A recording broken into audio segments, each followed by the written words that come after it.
Bonjour à tous, très heureux de vous retrouver, donc juste pour un petit podcast synthétique sur la section 3 de la partie interculturelle et didactique. Alors le lien entre apprentissage et identité, j'ai lu les productions que vous m'avez proposées, elles sont très intéressantes, vous avez identifié un certain nombre de choses, vous avez vraiment montré qu'il y avait effectivement un lien essentiel. L'apprentissage déjà parce qu'il se fait à travers une langue et que cette langue c'est pas simplement un code, juste une mise en mots des choses, c'est aussi des valeurs, des normes, des références. Et en ce sens, ça participe au développement identitaire. Ensuite, à travers l'apprentissage, il y a aussi des styles d'apprentissage qui se sont développés. L'apprentissage est révélateur certainement d'un modèle de transmission des données, des savoirs, des compétences. Et en ce sens, il, il est issu lui-même de l'identité du public dans lequel il se développe, mais il participe au développement identitaire de ce public. Je crois que c'était véritablement là l'axe qu'il vous fallait développer, ce qu'il vous fallait essayer de montrer.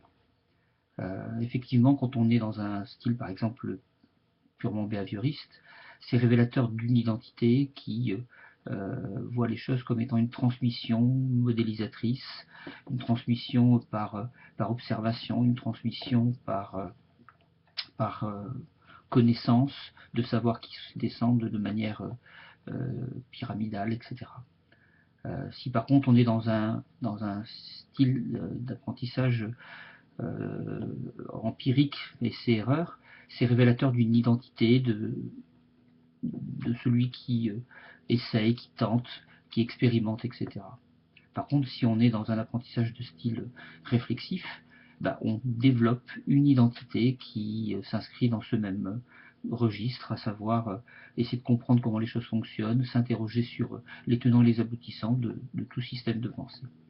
Voilà, vous voyez, c'est très très bref, mais je pensais que c'était important de venir à vous pour faire une petite synthèse de vos écrits que j'ai lus avec attention et qui montre bien que petit à petit, au fur et à mesure de ce cours, vous développez un certain nombre de compétences et de réflexions.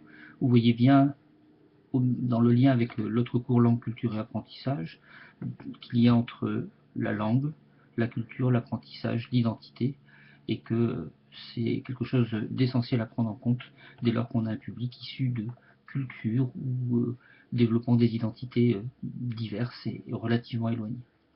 Voilà, je vous remercie de votre attention et puis je vous dis à très bientôt.